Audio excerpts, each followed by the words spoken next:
I'm Ketan Patel. I'm the chair of Force for Good and the CEO of Greater Pacific Capital, an investment firm, and a member of the executive team of the World Academy of Art and Science. Ketan, thank you for speaking today. Tell us what you understand by social impact. How do you address that challenge in what you do through your organizations? So, social impact, we understand as making an impact on people for good. So, the idea is that can you measure where people are today, do something that will intervene, and change their lives for the better? Force for Good looks at that from a global perspective, measuring against the UN Sustainable Development Goals to see if capital solutions can be mobilized to make an impact for good across the world. Greater Pacific Capital, we do that as an investor. Anything we invest in, we see that it meets certain criteria where people's lives will improve. A good example being microfinance. We will finance women in poor parts of the world to see if giving them money to allow them to be entrepreneurs will allow them to have a better life for themselves and their families. The World Academy of Art and Science has a mission of looking at how the world can be more peaceful, integrated, and there can be human security for all. And so security turns out to be a recurring theme for the World Academy, but across all of these. And social impact is looking to see, whatever your circumstances are, can they be improved? And you get closer to the ideals and the metrics in the UN Sustainable Development Goals. And what would you say are the biggest operational challenges, maybe with your role as an investor, in actually delivering those ambitions? So, it's tough enough in a developing market, which is where we try to make this impact, for someone to get capital, to deploy it well, to overcome all the hurdles and barriers they find in just normal life, without also having to make a conscious effort to measure the impact they make that affects people's lives, whether it's for prosperity in some way or their well-being in some way. But that's what we insist on. So we train them to measure these things, to take a baseline of where they are, and on a monthly or a quarterly basis, to see, as we deploy the capital to them and they invest it in their businesses and those businesses grow, that they're actually improving the lives of customers or making an impact on the environment in some way that's positive. And so the difficulties we find are, can you really understand the baseline of where they are?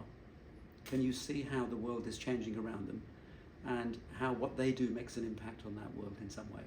It's quite a difficult exercise, in a tough, dynamic environment, which is what you face in so many parts of the world.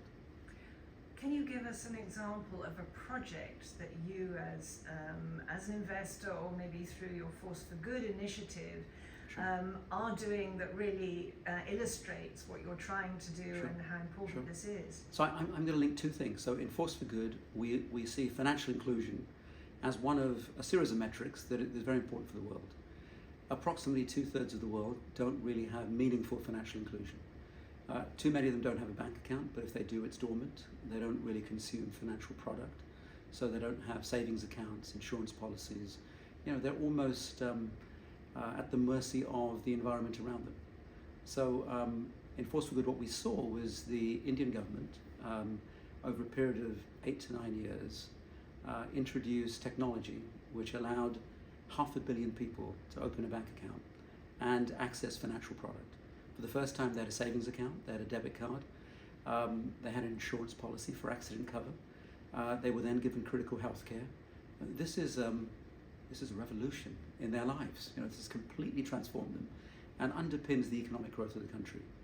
So if I take that now to Greater Pacific Capital and us as an investor, what we found was that there were a whole series of businesses that thrived in this environment, where people had bank accounts, could save money, could spend it on financial product, and could make their savings actually productive for education and healthcare and so on.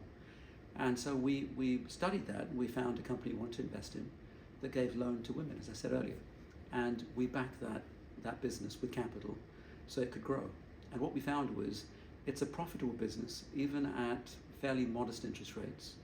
Poor women don't default, they pay back. So default rates are very low, so it's a very profitable business. The social impact is very measurable. And once you've given them a loan and you've got to know these people, you can figure out how you give them energy sources, how you might introduce an education product for them. There are so many things you can do once you have that relationship. And so that's how I found it works. That sometimes it takes policy and government execution to create the right environment. And it allows businesses, for impact businesses, and for profit and impact businesses, and just for profit businesses, to actually thrive in that environment. Ketan, thank you very much. Where can people go to find out more about your initiatives and look at the example that you've given us today? Wonderful. So if you go online and you look at forcegood.org, you'll find a lot about Force for Good and our mission to see if the world can be leveled up in some way and be a better place. And if you go to greaterpacificcapital.com, you'll see our themes and investments and our research. And if you go to the World Academy of Art and Science, you'll see what we do there too. Thank you very much. Thank you.